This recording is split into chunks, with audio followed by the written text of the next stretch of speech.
Welcome back to Morning Footy. We're continuing to prepare you for today's FIFA World Cup Draw happening at noon. Here's a look at the Pot 1 teams. So the hosts, Canada, Mexico, and the U.S., they automatically go into the Pot 1, along with huge teams like Spain, Argentina, France, and England. It's the teams that have the highest FIFA ranking in the most recent FIFA rankings. Now, let's take a look at some dream scenarios and some group of death scenarios that we have for the World Cup, for the host nations specifically. So let's take a look at the dream scenarios for the U.S., for Mexico, and for Canada. So if all the UEFA favorites advance, this is what the dream scenario would look like. It would be Austria, Qatar, and New Zealand from Pot 2, 3, and 4. Now, a dream scenario for the host teams, if there is anarchy, chaos, if there's unpredictable things that happen, it is then going to be Australia, South Africa, and Kosovo. So that would be a dream scenario if there is chaos. Now let's take a look at the other side of things, the group of death. This is what it could look like for the host teams. Morocco, Norway, and Italy. I don't know if anyone would want to face off against these teams. That's the resident Moroccan. I mean, who wants to play Morocco? I mean, by the time the World Cup actually kicks off, they could potentially be African champions, right? So this is, I mean, having Morocco in your group, who I think can actually achieve the semi-final very realistically, nobody wants that. I'm not sure Norway are too far behind them. Yeah. That is a proper group of death, isn't it? Yeah, I mean, Norway doesn't have the experience that the Moroccan team has. I think the Moroccan team brings something else to the table. But what the Moroccan team doesn't have in Norway is Erling Haaland, for as much quality as they have, and that's why it's so scary. I feel like if Erling Haaland was removed from the situation, we wouldn't be seeing Norway in such a frightful light. Yeah, it's one of the best strikers in the world. Of course. Right? I'm not comparing them as players, but if you take any marquee player out, if you take Messi out of Argentina, if you take Harry Kane out of England. For sure, but it's like... He's a massive factor. Norway doesn't have a lot of World Cup history, especially recently, and the fact that they're showing up to a World Cup... 1998, right? 98, just all the way back. With Scotland, right? That was the last time. They have invested a lot of money, and strategy has been very good for Norway, trying to get to the stage. Obviously, having or unearthing a diamond like Erling Haaland, that's kind of lucky, right? It happens every now and again, especially to Scandinavian nations, but you've got talent around him as well. You've got obviously for sure. A scorer in Sorloth. You've got Odegaard who can create from midfield. Nusa on the wings. I mean, they have immense talent.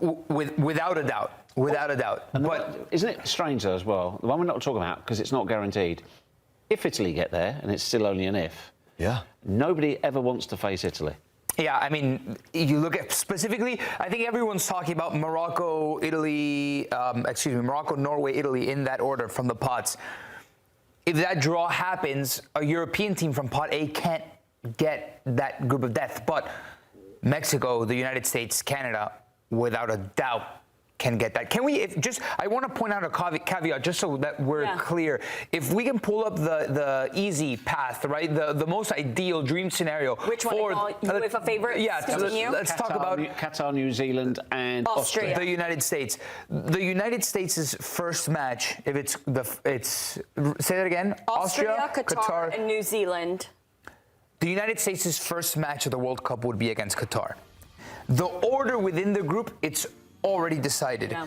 The U.S., their first game out of the gates, first, it's against Qatar, then it would be against Austria, and then against New Zealand. So Qatar in L.A., Austria in Seattle, New Zealand in L.A. again.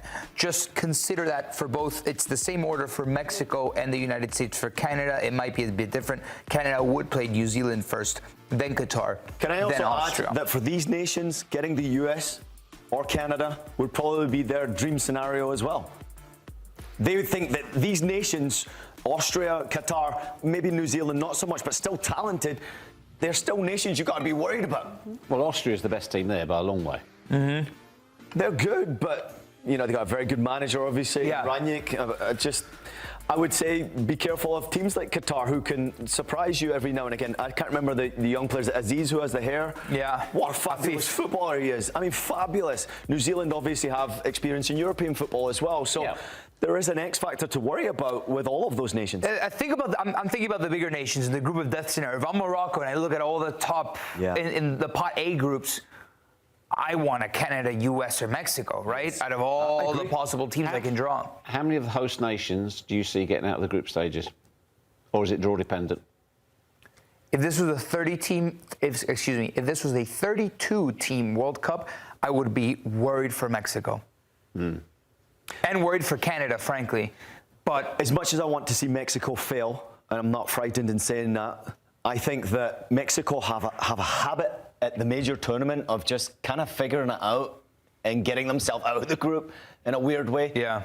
And even though it's messed up sometimes the federation and sometimes it doesn't seem like it's all together, they got some talent still. Yeah, they do. Just that I look at the energy that surrounds the national team right now with the way that their fans approach the team, the way that the federation has driven the team perhaps sideways, and then they've changed presidency at the federation. It's a lot of moving parts. It doesn't seem like everything is on board at the moment at Mexico. And first and foremost, they're not playing well, which is the reality of the situation. They have, though. What's happened? In 225, they win 2 titles, 2 trophies, and ever since then... Yeah, but you got to look at the quality of the tournaments that they're playing. I think it's... winning the Gold Cup in a diluted World Cup, the U.S. didn't take their best team. They barely got to the final, by the way, and then they eventually won it. But they struggled at the Gold Cup, in a Gold Cup where the marquee teams weren't there. I think the Concacaf nations, especially the big 3, have struggled recently. Canada has probably made the biggest stride forward. I think Jesse's done a wonderful job there. I'm actually intrigued to hear from your point of view. Obviously, we've lived and breathed the Concacaf nations, our home nations, for a long period of time, so we know everything about it. But from the European base side of things, how do they view the US national team, Mexico, and Canada's chances of having any success in the World Cup? Look, there's Europeans, you listen, Brits are the worst. The famous headline in the 1950s, fog in channel, Europe cut off. So we're not necessarily that expansive in our viewing. I would have to concede that. I think you've always got to look at, when it's a host nation, there's an added element of pride, and that also brings an added element of pressure. US men's national team, 100% we've seen grow. We've seen them put in decent performances. We now know a lot of their players as well, because you're getting more American players play in Europe as well. So definitely. Canada, not so much as the US. Out of the 3, there would be more expectation on the US men's national team. Without a doubt. And I think what you mentioned about the pressure is key, because up until the 2010 World Cup, every single host nation had qualified out of their group. Then came South Africa, eliminated group stage. Then came Qatar, eliminated in group stage. And Mexico has that pressure to deliver. With this negative energy that you're talking about, Ian, around the national team not playing well, they're going to have immense pressure to deliver. It doesn't matter what group it is. Nico, there seems to me no good vibes around Mexico whatsoever. Yeah, it's not celebratory. Something that could be celebratory, it's change, and perhaps kickoff in the Azteca. Yeah. It might be a celebratory, jovial feeling. At the moment, it needs to change. I think the World Cup, and obviously, and being in Mexico, obviously, go back to, was it 86, right? I think there is something about that history that the team and the nation sort of grabs onto, and World Cup means something to the people.